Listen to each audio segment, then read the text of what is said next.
Selections from Parerga and Paralipomena, Volume 2, by Arthur Schopenhauer.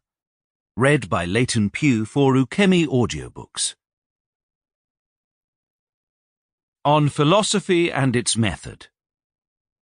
The ultimate basis on which all our cognitions and sciences rest is the inexplicable.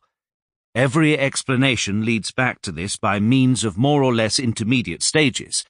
As in the sea, the plummet finds the bottom, now in greater, now in lesser depths, but must nevertheless everywhere reach it at last. This inexplicable falls to the share of metaphysics. Almost all men unceasingly think they are this and this man, together with the corollaries which result therefrom. On the other hand, that they are man in general, and the corollaries which follow from this, scarcely ever occurs to them, but is nevertheless the main point.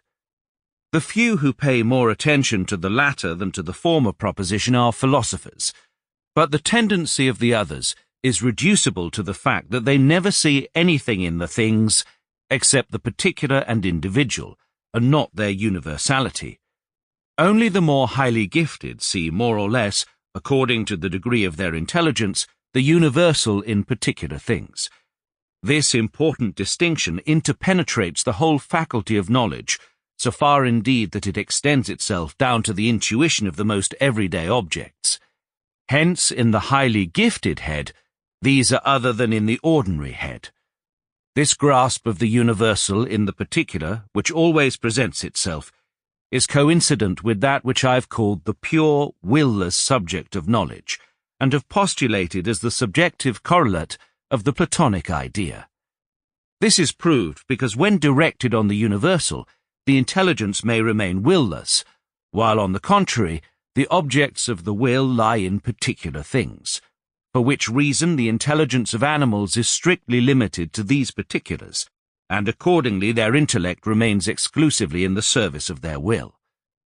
The above direction of the mind to the universal is the indispensable condition of genuine achievements in philosophy, poetry, and in the arts and sciences generally. For the intellect in the service of the will, that is, in practical use, there are only particular things.